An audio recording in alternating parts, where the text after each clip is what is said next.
అందరికీ నా నమస్కారాలండి. ఇప్పుడు ఆంధ్రప్రదేశ్‌లోని వొకేషనల్ ఏదైతే వొకేషనల్ కోర్సెస్ ఉంటాయో, ఇంటర్మీడియేట్ ఫస్ట్ ఇయర్ ఇంగ్లీష్‌కి సంబంధించినటువంటి సిలబస్‌ని చూస్తున్నాం. ఇది నార్మల్ ఇంటర్మీడియేట్ ఎవరైతే చదువుతూ ఉంటారో 10థ్ క్లాస్ అయిపోయి మామూలుగా చదివే పిల్లలకి, వీళ్ళకి ఒకే సిలబస్. కాకపోతే సిలబస్ అనేది కుదింపు వొకేషన్ వాళ్ళకుంటుంది. అంటే మిగతా వాళ్ళకున్న సిలబస్‌లో ఇప్పుడు యూనిట్ 1, యూనిట్ 2 మాత్రమే ఉన్నాయి. 9 పాఠ్యాంశాలు మామూలుగా ఇంటర్ చదివే పిల్లలకుంటే, వొకేషనల్ వాళ్ళకి ఇందులో 3, ఇందులో 3 6 పాఠ్యాంశాలు మాత్రమే ఉంటాయి. అలా సిలబస్ ఎక్కడికక్కడ తగ్గింపుంటుంది. చీఫ్ సియాటిల్స్ లెటర్ అనేదుంది. చీఫ్ సియాటిల్స్ లెటర్ ఏందంటే, అమెరికా వీళ్ళ దగ్గర నుంచి భూమిని లాక్కుంది. అప్పుడు వాళ్ళు అంటే భూమిని కావాలనుకుంది. అప్పుడు చీఫ్ సియాటిల్ ఒక ఉత్తరం రాస్తాడు. ఏందంటే, నీకు బాగా ఎక్కువయిందని రాయలేడు గదా! ధైర్యం చాలదు. ఎందుకంటే అమెరికాకున్న పవర్ ఏదైతే ఉందో, ఇప్పుడు వాషింగ్టన్ ఏదైతే కట్టారో, ఆ ప్లేస్‌ని చీఫ్ సియాటిల్ ఆ వ్యక్తి ఎవరైతే తెగ నాయకుడున్నాడో, ఆ వ్యక్తి వాళ్ళ దగ్గర నుంచి లాక్కున్నదనమాట.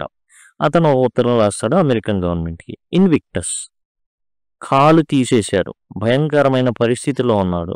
అప్పుడు అతను రాసినటువంటి పోయమే ఇన్విక్టస్. చాలా ఆదరణ పొందినటువంటి పోయమ్ ఇది.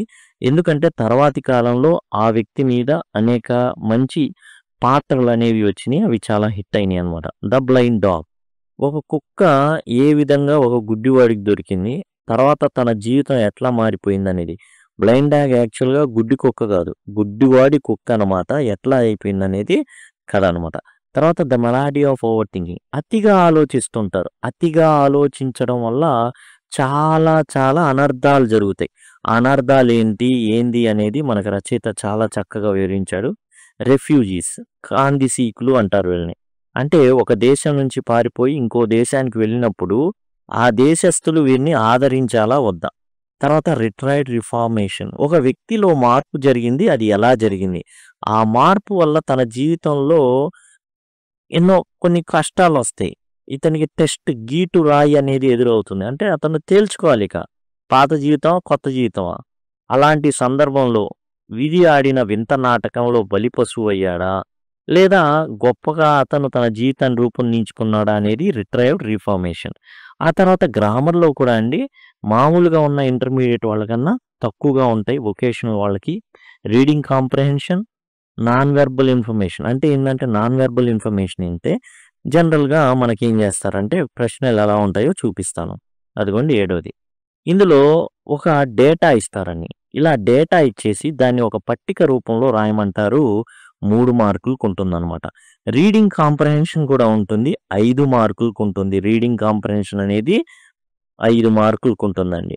అండ్ నాన్ వెర్బల్ ఇన్ఫర్మేషన్ అనేది 3 మార్కులకి ఉండడం అయితే జరుగుతుంది. తర్వాత మనం చూసినట్లయితే ఇక్కడ ఐడియా ఒక క్రియేటివ్ ఐడియా ఒకటి ఇస్తారు. అది 3 మార్కులకుంది. మనం తర్వాత చూసినట్లయితే పార్ట్స్ ఆఫ్ స్పీచ్‌కి 3 మార్కులనేవి కేటాయించడం జరిగింది. పార్ట్స్ ఆఫ్ స్పీచ్‌కి 3 మార్కులు. ఆ తర్వాత ఆర్టికల్స్ ఉన్నాయండి. ఆర్టికల్స్‌కొచ్చేసి 2 మార్కులు, ప్రిపోజిషన్స్‌కి 2 మార్కులు and tenses suitable forms of verbs అంటే టెన్సెస్ అనమాట. కాబట్టి ఇక్కడ మనకు వరుసగా చూసినట్లయితే ఆర్టికల్స్‌కొచ్చేసి 2 మార్కులు అడగడం జరిగింది.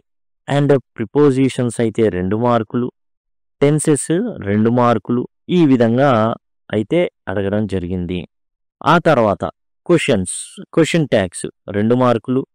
మరలా ఇక్కడ మనకున్నయి చూడండి ఎర్రర్స్ అనమాట. 2 మార్కులు. అవి చూడండి క్వెషన్ ట్యాగ్స్ 2 మార్కులు, కామన్ ఎర్రర్స్ 2 మార్కులు. తర్వాత సైలెంట్ లెటర్స్‌కి సంబంధించింది చూద్దాం. ఎన్నున్నాయి సైలెంట్ లెటర్సు? ఒక 3 మార్కులండి. తర్వాత ఫొనెటిక్స్ అవి ఒక 3 మార్కులైతే కేటాయించడం జరిగింది. ఇదిగోండి సైలెంట్ లెటర్స్ 3 మార్కులు, ఫొనెటిక్స్ ఆర్ ఆడ్ సౌండ్స్ వీటికి 3 మార్కులనేవి రెండిట్లో ఏదో ఒకటి ఆడ్ వర్డ్స్ అయినా, ఫొనెటిక్స్ అయినా తీసుకోవచ్చు 3 మార్కులు. ఈ విధంగా గ్రామర్‌కొచ్చేసి వొకేషనల్ వాళ్ళకేందంటే అండి 50 మార్కులకే ప్రశ్నాపత్రం ఉంటుంది. మామూలుగా వాళ్ళకైతే 100 మార్కులకుంటుంది. అయితే వీళ్ళకి 50 మార్కులకే ఉంటుంది. గ్రామర్ వచ్చేసి ఇప్పుడు 8, 11, 13, 15, 17, 19, 21, 27 మార్కులు దాకా ఇవి ఉన్నాయి. చూద్దాం. టోటల్గా ఇక్కడ మనం గమనిస్తే 27 మార్కులు ప్లస్ ఒక క్రియేటివ్ హింట్స్ అనేది ఒకటి ఉంది కదా, రాసేటటువంటిది. దాని మొత్తం కలిపి 30 మార్కులు గ్రామర్ అన్నమాట.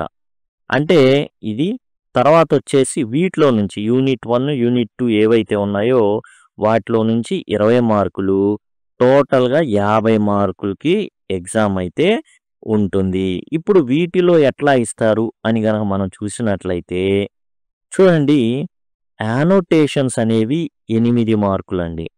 తర్వాత క్వశ్చన్స్కి సంబంధించి ప్రోజ్ నుంచి 4 మార్కులు, పోయట్రీ నుంచి 4 మార్కులు, అట్లానే ఏదైతే ఎక్స్టెన్సివ్ రీడింగ్ ఉందో దాని నుంచి 4 మార్కులు.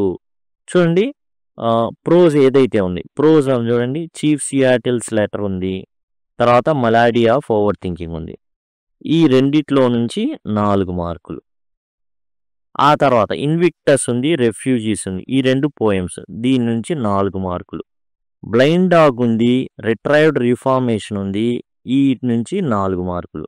అట్లా 3, 4, 12 అయినాయి కదా. యానోటేషన్స్ 8 మార్కులు. ఇవి క్వశ్చన్స్ అన్నమాట.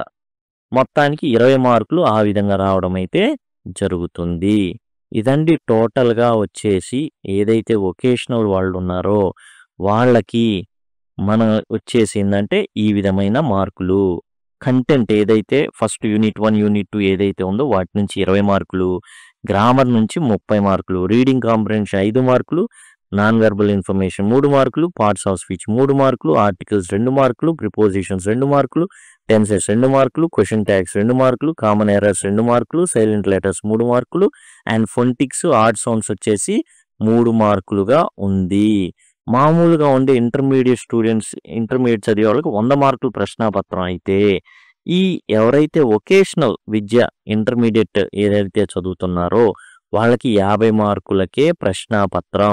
ఎక్కడి నుంచి మార్కులు వస్తాయి అంటే మనం చెప్పుకున్నాం కదా, మొదటి దాంట్లో 20 మార్కుల్లో 12 మార్కులు వచ్చేసి క్వశ్చన్స్, 8 మార్కులు ఎక్కడి నుంచి ఇస్తాడు? 8 మార్కులు ఓన్లీ 1 to 1, ఏది చీఫ్ సియాటిల్స్ లెటర్ నుంచి, Invictus, melody of over think, refugees. Chief Seattle's letter, melody of over think నుంచి 4 మార్కులు యానోటేషన్స్, ఇన్విక్టస్, రిఫ్యూజీస్ నుంచి 4 మార్కులు యానోటేషన్స్.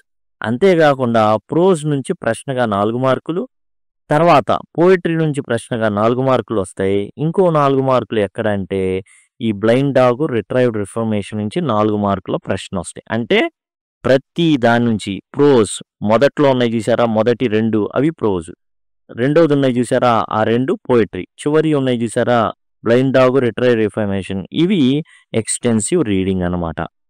కాబట్టి ఆ విధంగా మనకైతే మార్కులు అనేవి వస్తాయి.